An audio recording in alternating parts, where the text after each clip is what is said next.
My name is Mary Quinlan and I'm the visiting teacher for kids who've got hearing loss with the National Council for Special Education. And I'm just going to talk today about children with hearing loss in school and what that means for them. So we're talking really about the learning. And if you go into any classroom and you look down at the children, the child who's deaf is not going to stand out. That hearing loss is invisible.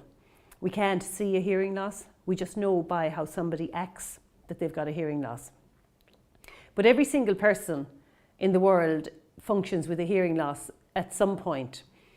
So, for example, if you happen to be out at night, if you were at a disco, at a club, if you were in a bar or a restaurant and there's lots of noise, you can't really hear what the other people are saying.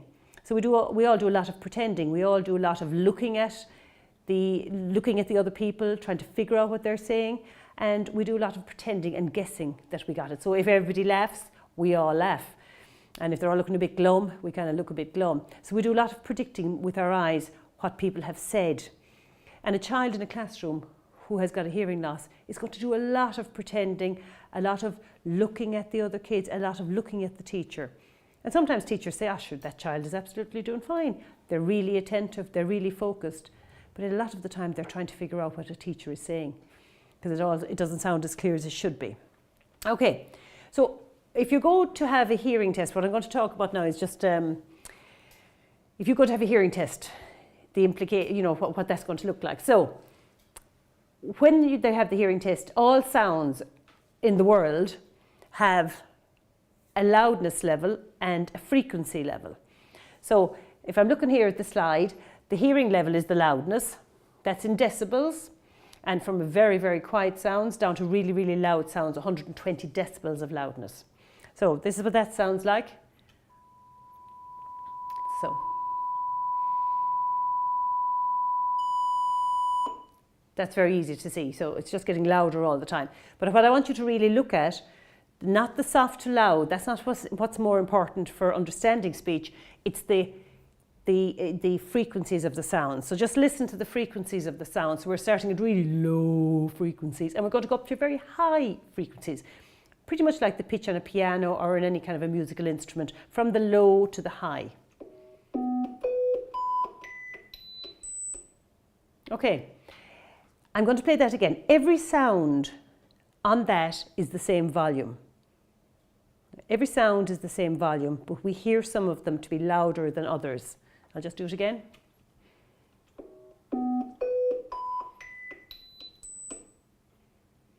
Now it's quite likely that you would have heard the 4,000 hertz and the 8,000 hertz as being much quieter than the lower frequencies, the 250 hertz and the 500 hertz. You would have heard those as being much quieter, almost a click.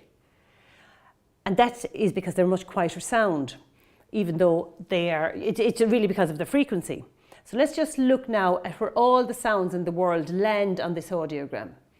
You've had your hearing test and they've given you your results. They're going to give you a result on the loudness that you can hear and on the frequency that you can hear. So let's look down here at the bottom, left-hand corner. A guy with a drill, like so loud, and you can feel that. You can feel, if you're walking along a road, you can feel a lorry coming. If you couldn't hear it, you would feel it. That's a low frequency and a very loud sound. And just look up to the top. So a really quiet, low frequency sound is a tap dripping. Now a tap dripping is a very annoying thing. And we will all almost get out of bed to turn off the dripping tap, because it just has such power, because it's a low frequency sound. Now let's go over here to high frequency sounds, quiet sounds. This is a higher frequency sound, leaves rustling, little birds singing, clock ticking. They're high frequency, but they're much quieter sound. They're actually the same loudness as the tap dripping, but the tap dripping is much more powerful. So let's look down here, kind of a mid-frequency. So this is maybe 60 decibels of loudness as a dog barking and 60 decibels a baby crying. People talking, it's about 50 decibels of loudness. And the drums and the airplane, and these are all 120 decibels. So that's where we're at. So just have a look here at, this is where people are talking. And let's look at the letters that we're hearing. So look at these letters here. These are low frequency sounds. Sounds like a, oo, e, j, m, d, b. They're all low frequency sounds. There's lots of power in them. And let's look across at high frequency sounds. And these are sounds like and and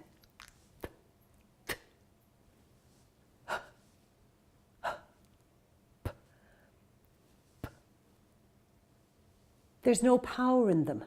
The power is in the low frequencies. Ah, e. The power is in our low frequencies. So the problem is, if you have a hearing loss, even a little hearing loss, even a mild hearing loss, which starts at about 30, which is in around 30 decibels of loudness, you're not hearing all of the high frequency sound. So what happened in you here on the low frequency sound with the vowels in the middle of the words, but you mightn't hear the beginning and end of the words, because the beginning and end of words tend to be consonant sounds, and often they're these consonant sounds that are high frequency. So it's quite likely that you will hear that people are talking. You will hear the vowels. You will hear the consonants like l, m, b, n.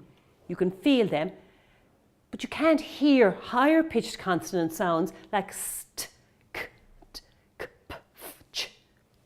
You find those really difficult to hear. So what happens is, those are the consonants. They're the sounds that give the words and meaning and clarity. So a child or a person who has a hearing loss will probably know that you're speaking, but may not understand what you're saying.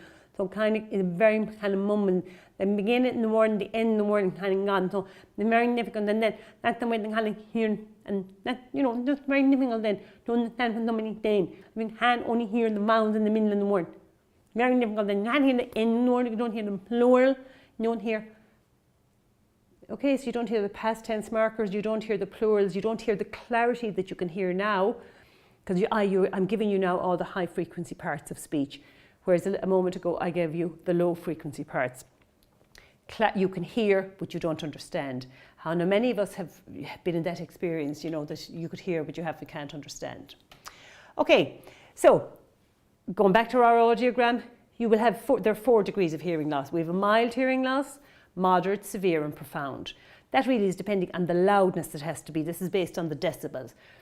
So normal hearing, if I just go quickly back to my audiogram, normal hearing is when we hear everything up at the top, up here at 0, 10, down to 20. This is considered normal hearing, down to 20 decibels of hearing. A mild hearing loss is 20 to 40 decibels. So if you want to just figure out how to analyse that, you basically draw a line across 30 and look down. You can hear everything below the line. That's a mild hearing loss, but there's stuff up here you can't hear. A moderate hearing loss is from 40 to 70 decibels of loudness. So we'll take 50 or 60. Draw your line across, look up. You can't hear anything up there if you have a moderate hearing loss, but you can hear things down here. So people think you can hear, but it's the quality of what you're hearing. A severe hearing loss is from 70 to 90. We'll draw a line across 80, look up. No speech perception, pretty much. But you can still hear things. You can hear a car, a motorbike, you know, the drill, the lawnmower. You'll turn to sound. You'll hear somebody knocking at the door. But does that mean you can hear properly? And a profound hearing loss is from 90 or below. And if you have a profound hearing loss, you're really only hearing very loud sounds and very very low frequency sounds. Okay, so to go back to our mild hearing loss. Mild hearing loss, you're hearing, but it's much more difficult. A moderate hearing loss, which I said is between 40 and 70 decibels of loudness, you can only hear loud or amplified speech. You might have heard what I did a moment ago. Speech may sound distorted and some of the speech sounds may be missing. A person who's got a moderate hearing loss will be staring at your face. A child with a moderate hearing loss will be staring at your face. They need to lip read, and they will usually have hearing aids with a moderate hearing loss. If you have a severe hearing loss, you can only hear loud sounds. For example, shouts, banging doors, car engines. Very, very difficult for kids with a severe hearing loss to understand speech. They have to have hearing aids, and they absolutely cannot survive without wearing their hearing aids and being able to see whatever they have to. You see the person who's speaking. Somebody with a profound hearing loss, really, they're only feeling sounds. They're feeling a truck passing, a lawnmower. They feel the sounds rather than hear them. They're much more likely to feel the vibrations. They don't hear normal speech, and they usually will be referred for cochlear implant. We'll be talking about cochlear implants in a moment. Okay, right. We'll move on to the next section, how the ear works. Now, the ear consists of 4 main parts. Here's our pinna, the bit on the outside here. This is called the pinna. And you've got the ear canal. Then you've got the middle ear. And then you've got the cochlea, the inner ear. So the sound comes in. The sound is caught by the pinna. If, just as a matter of interest, if you didn't have this pinna, you'd have a hearing loss. So sometimes children are born without an outer ear. They have a hearing loss as a result, because this is the shape it is to catch sound and to direct it down our ear canal. So here's our pinna. It catches the sound. It goes down the ear canal in a sound wave, and it hits off our eardrum.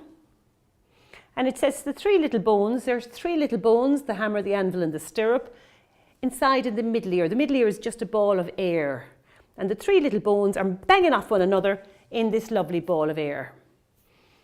And they bang off each other, and they transmit, then they again bang off what's called the oval window, which sends the sound into the cochlea. And the cochlea transfers the sound into kind of electrical energy and shoots it up the auditory nerve into the brain. Now, at any point on that journey, there can be a problem. You could have wax in your ear canal. Small children put things into their ear canals. What's very likely, though, to happen, especially with the younger children in primary school, is that they have a problem in the middle ear. So they get an ear infection or whatever, and fluid fills up the eustachian tube, which is this here, the eustachian tube coming up from the back of your throat up into your middle ear. Fluid, and then you get kind of fluid in your middle ear. So you've watery stuff. So instead of the 3 little bones just banging away in air, which they should be doing, they're moving through water. And that's much more difficult, as you know. Much more difficult to walk in water than to walk in air. So the 3 little bones the job is harder, and it is more difficult for them to send the signal into the cochlea. If that gets infected, you get glue ear. And then the 3 little bones, instead of going in air and then going in, they were going in air first, and then they're going in water, and now they're going in glue. So imagine how difficult that is. So the 3 little bones are very compromised, and they find it very difficult to send their message into the cochlea. That's very common. 20% of children in juniors, seniors, infants up to 2nd class would have a problem in their middle ear any day. But it resolves, it gets better. They get grommets, they get antibiotics, it clears up in the summer, in the warmer, drier months. They're less likely to have that. So that's the problem that can happen in the middle ear. And then in the inner ear, here's our cochlea. The cochlea has lots of little hair cells all around the cochlea. It's like a snail. And every one of the little hair cells catches a different sound. But sometimes those little hair cells aren't working right. And that creates another hearing loss, but it's a permanent one. The one here in the middle ear generally is a temporary hearing loss. If you see a child with hearing aids or a cochlear implant, it's because they've got a permanent hearing loss in their inner ear. And that's what it is. It's a sensory neural, so it's a nerve damaged hearing loss. It's always a permanent loss. Whereas a hearing loss in the middle ear is called a conductive, because we can't conduct the sound in, and that often can be temporary. And obviously a child could have a permanent hearing loss in their inner ear and then get glue ear on top of that, which is a conductive hearing loss. Okay, so that's kind of the science behind it. Now let's just talk a little bit about communication for deaf kids and kids with hearing loss. As you know, there's lots of different types of hearing loss, and there's different degrees of hearing loss. As we said, mild, moderate, severe, profound. And it depends on the child as to what kind of communication method is going to be most appropriate. Just looking at these names here, you'll be familiar with Irish Sign Language. You'll see the interpreters on television. You'll be aware as well, I'm sure, that the Irish Sign Language bill has been passed by the Senate, and which means that Irish Sign Language is going to become the third official language of Ireland in the next number of years, which is a fantastic move forward for the deaf community. So sign language as a language on its own, it stands firmly as a language on its own. Ireland is one of the last countries to recognise sign language as an indigenous language already. So it's great that that has moved on. So there are some children who use only sign language. Generally, these are children whose parents make that decision, maybe whose parents are deaf themselves, and maybe for whom amplification won't work. So for example, they can't get a cochlear implant, or hearing aids don't work for them. Bilingualism is when it's the same as somebody being a Gaelgoer and speaking English. You've got two languages. This would be the premise of a Gael school. So in the bilingual setting, the children are taught through the target language except when they're doing the other language. Oralism is when children speak. Deaf children are speaking. Speaking is their primary mode of communication. Sign-supported English is when, for example, if I'm speaking now, I'm speaking in English and I put in a sign every so often, every second or third word. I'm speaking English and I'm signing. You can't sign and speak at the same time because it's two different languages. So if I'm signing, I can't speak because it's a different language. How can I speak Irish and English at the same time? So it's two languages. So these are but 95% of deaf children in Ireland go to mainstream school. More than 95% actually. More than 95% of deaf children are born to hearing parents, and generally, if you're a hearing parent, you will like your child to develop the capacity to speak. That's generally what hearing parents choose. Obviously not all of them, but in the most case, that is what they would choose. And that's absolutely parental choice. So there's been a lot of discussion and debate around how deaf children should be taught.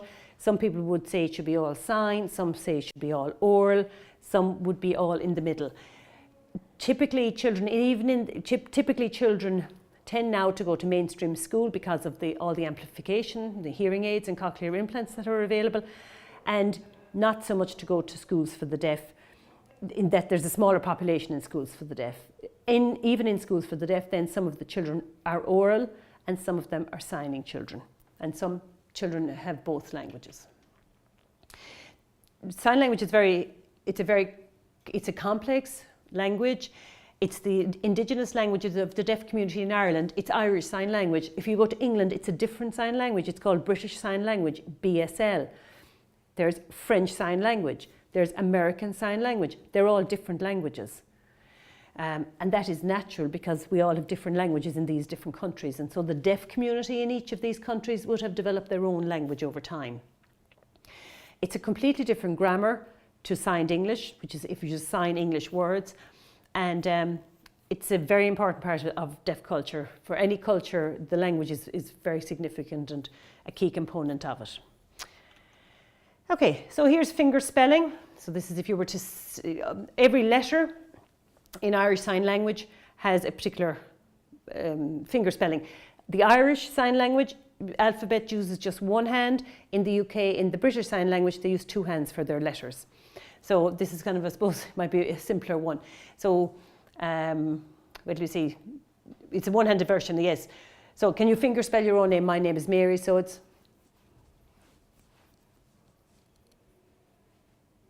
Mary, M-A-R-Y.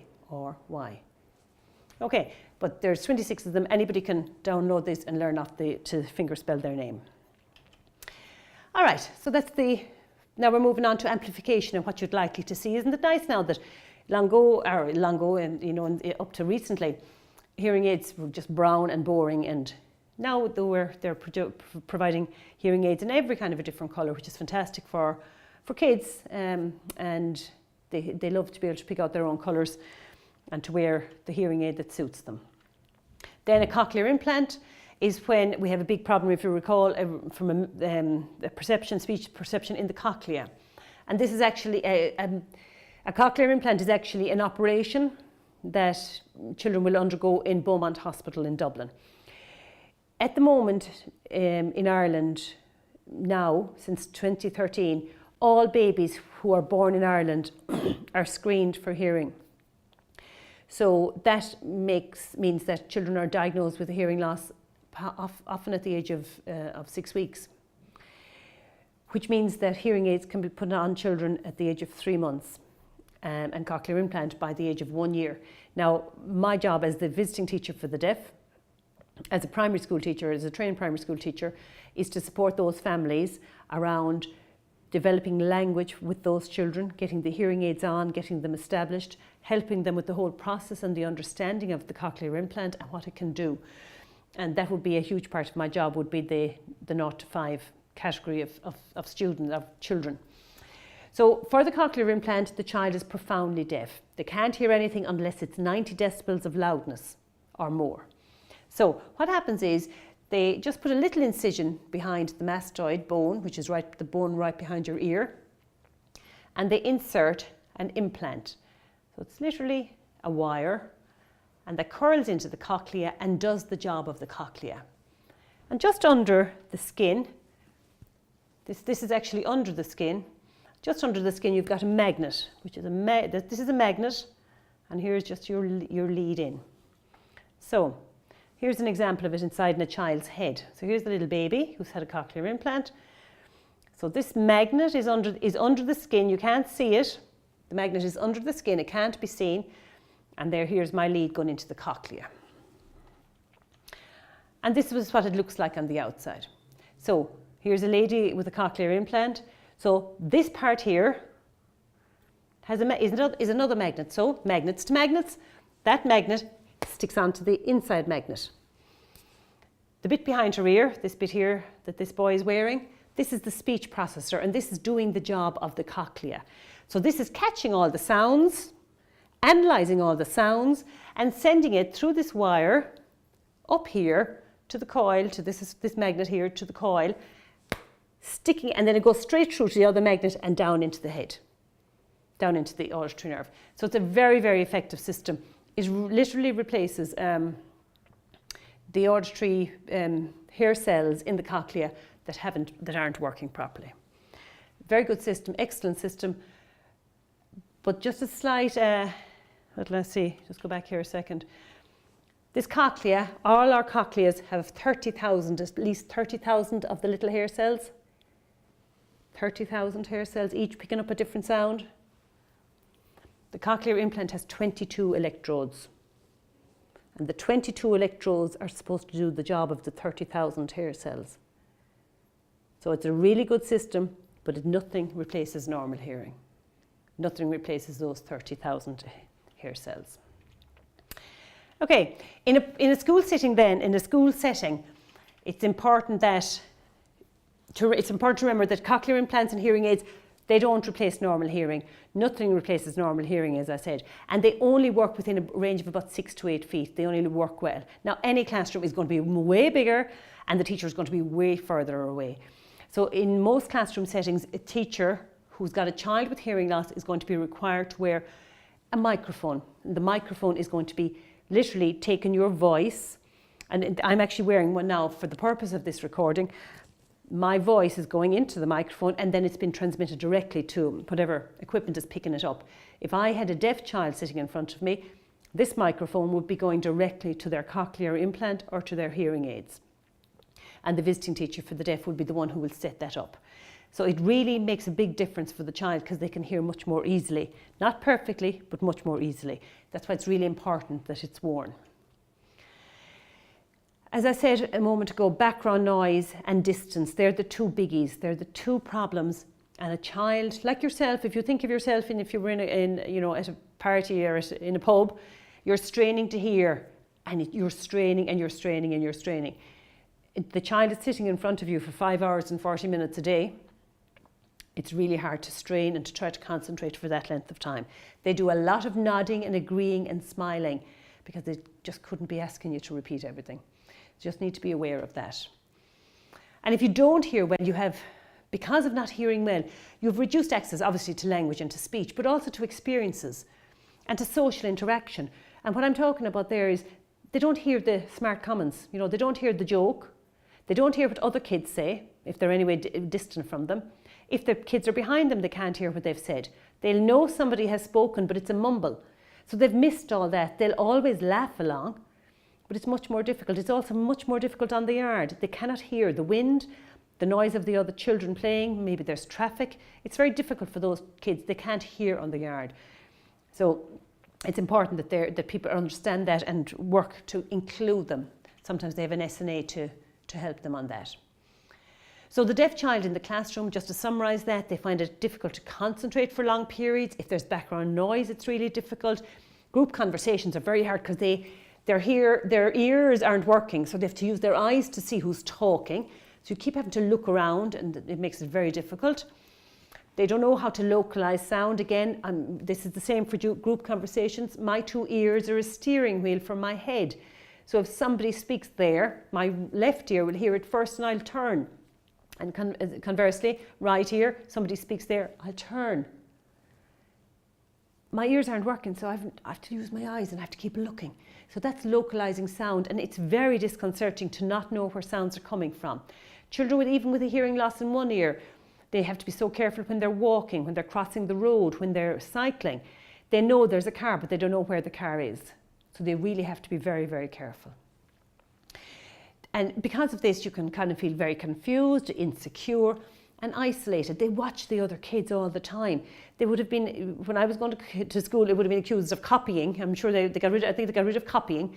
But they're always watching the other kids. If you see children just watching the other children all the time, watching them for clues, and what they're doing is you say, okay, let's get out our readers and we're going to open at the page we were at yesterday. So the child takes out a child nearby them will take out the reader. You'll see that one child watching the child and then watching what page they open, just watching the kids all the time. Obviously that can happen to anybody once, but if you see that repeatedly happening, it's because they're not hearing what you're saying, and that's something to flag with you. And they might find it difficult to communicate with other kids, mainly because they're not hearing them properly. So really it's what your learning experience is like is if you can't understand a lot of what the teacher is saying because it's hard to hear and the languages might be complicated and there's a lot of noise, there's lots of noise in every classroom and you don't know what the other children are saying because you can't localise the sound. They're behind you, you don't know what's going on. It's just a bit of a blur and it's all day, every day. So for those reasons, it's really important for me as the teacher of the deaf to kind of create a little bit of awareness in yourselves around how to best include these kids. And I'm finishing up now with this information about the support that we can provide for these children.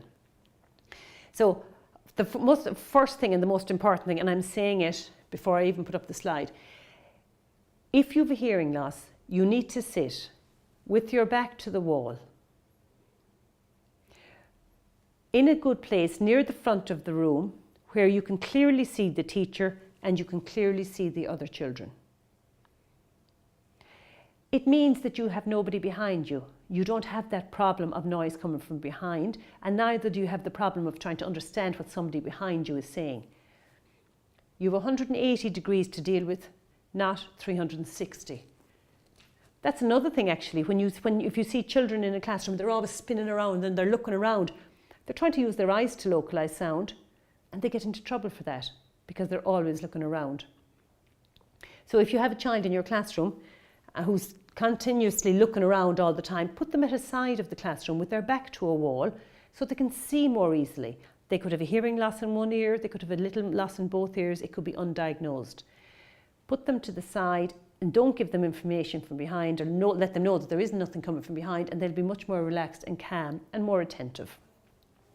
So the seating position should be at the front of the class to the side, where the teacher and as many of the other students as possible can be seen. The better ear should be facing the teacher. If there's a better ear, sometimes there isn't. And they need to be able to see your face. So you need to make sure that the light is, that the room is well lit. Try not to speak in front of a window, because especially if it's a bright sunny day and the sun is coming in the window, it creates a kind of a shadow on your face, so it's more difficult to lip read. Writing on the board is kind of a no-no. If there's a child with hearing loss in your room and you're writing and you're talking like that, all of a sudden they can't hear properly because they can't see your lips and they need to see you. Another thing to remember is when you're placing a child, so if you're right-handed, so for example, right-handed, you're going to look back, but it's much better if they're sitting there, that side, whereas if you're a left-handed teacher, it's a disaster if you have them sitting back there, if you know what I'm saying. Okay, so it's important that they sit in the right place from that point of view. It's difficult if you keep moving, covering your mouth and whatever as well. So try to stand still. When I'm saying standing still, I'm just saying not walking around completely. Sometimes teachers have a habit almost of spending all their time at the back of the classroom and talking from the back. So just something need to be important. It's important to write the key words on the blackboard, and the lesson outline should be written up. Visual learning, multisensory learning, it's important for all kids, and absolutely for deaf kids. When they've lost the auditory sense, or where at least it's maybe not lost, but certainly compromised, it's much more difficult. So, teaching visually is an important component. It's very important to remember also they cannot lip read and look at objects. So they can't lip read and write. Now this happens as children grow up through the school in later classes. If teachers are calling out a lot of dictation or calling out a lot of notes, the child actually has to look at you to see what you're saying, if you know what I mean, to see what you're saying. So they can't write. The other kids can be writing while they're listening. The deaf child has to look at you, see what you've said, and then write it down. So they don't have the time. Actually, in college, in third years, or in college, students with hearing loss in college would be given the benefit of a note taker if that was something that they felt would be of use to them. That would be somebody else in the class taking the notes for them. So this is the point here. Listening, watching, and taking the notes at the same time, it's impossible. They can't do it. Okay, then we look at social support. Deaf children tend not to be as au fait with the fads and what's in. They don't kind of hear what's happening. They don't get the nuances. They don't get the jokes, the whispers. They're the ones who if the door opens and somebody says training is cancelled, they don't hear that. So we have to remember that. Other children in the class, particularly as they get older, it's a good idea to do some awareness training with them, and the visiting teacher of the deaf will come and do that with you and explain, what it's like being a deaf child in the classroom. And then again, of course, you're looking at the friendship group. Do they have a friendship group? And they might need support to make a friendship group. A buddy system is a very good one as well. Okay, so checking for understanding. Don't say, can you hear? Because the answer to everybody, so if you remember when you were in secondary school, and probably even when you're in college, if a teacher says, do you understand that? The easiest answer is yes, because you don't want to be drawing the teacher on you. You don't want them to be asking you, you don't know. So the easiest answer is yes, and a deaf child will almost always say yes, because they don't need the kind of attention to be drawn on them, particularly as they get older. So ask them. Just check that they're picking up the information and not just copying the others, because they do a lot of looking at other kids. And if you're looking at other people, or if you're copying, you're not learning, as you know. So setting up a buddy system is a good idea. When there's a number of people talking, it's a good idea to point to them, to name them, and just make sure there's just one person speaking at a time. Obviously important to summarise, recap, and the usual. And if they have a microphone, a radio microphone like I'm using now, it's very important that it be used. Okay, we're just finally wrapping up and summarising. Possible learning supports, it's resource teaching, but special education teaching support is very important, and deaf children typically will benefit more by having it in a quiet environment on a one-to-one or small group. It doesn't work so well in a classroom, and I know that you can answer this yourself. Why it doesn't work so well to have a teacher teaching them in a classroom is because of noise, is because of background noise and the other children and the noise that's going on. It's easier to learn in a quiet environment. And if you're deaf, it's particularly important that you have that. The assistive technology will be decided by the visiting teacher, and the visiting teacher will help you will advise what would be the best system and will help you to use it optimally. A sound field system just makes your voice louder around a classroom. Then an FM system, a comfort audio, a mini mic, they're all just different types of systems that takes your voice directly to the child's ear. Some deaf children would potentially have access to SNA support as well. Usually, I mean, SNA support is around care needs, but there are communication needs that could be, especially on the yard, and yeah, care needs on the yard and communication needs as well. So I suppose this is my last slide, and it's got loads of stuff on it, but anyway, this is it. It's really important that us as teachers do not underestimate the difficulty of learning in a classroom if you have a significant hearing loss. And it doesn't matter if you have hearing aids or cochlear implant. That doesn't matter because you still don't have normal hearing. So it's really difficult. It's a very challenging situation, and the kids who do it are great to do it, you know. They absolutely need to use the assistive technology, which is your FM system or your sound field system, as well as their hearing aids or their cochlear implant, but it's really hard for them. And just think yourself, if you were the only one with the hearing aids or the cochlear implant, it's very difficult to be the only one of anything. And generally they are the only one in the school. The learning really will only be successful if as I said to you already, the pre-teaching, we pre-teach what the class teacher is going to be doing in a quiet setting. So whatever is coming up, we teach that rather than. So, I mean, I suppose the pre-teaching is just the absolute, it's a recipe for success for a deaf child, because if a teacher prepares it and then the student goes into the classroom and hears it again from the class teacher, they've a much better chance of understanding it, being able to contribute, knowing what's happening, being engaged and learning, rather than sitting with a class teacher who just really doesn't, and they don't understand, and then another teacher goes over it, and the next day they go into the class and there's another new stuff and somebody else goes back over it. It's much more effective and much more empowering and more confidence inspiring for a deaf child if the pre-teaching is done in advance. And it's very important then the class teacher and the special education teacher need to work together, work with the parents, in advance. I've done it in capital letters, in advance of the material being taught. And we all have to plan and we all have to collaborate. The visiting teacher will attend the IEPs, and it's only for these, in these ways that the deaf kids can achieve academic potential. And they certainly do, and we're very proud of so many of our deaf kids. They've done really, really well. So I suppose I've come to the end of the presentation. I hope that it was of use and of value and of interest, and that you know, if you happen to come across a deaf student in your work, that you'll have a better understanding of their needs. And also just remember to engage with the visiting teacher for the deaf. There is a visiting teacher service for the deaf for every school in the country. All right, thank you very much for listening. Thank you.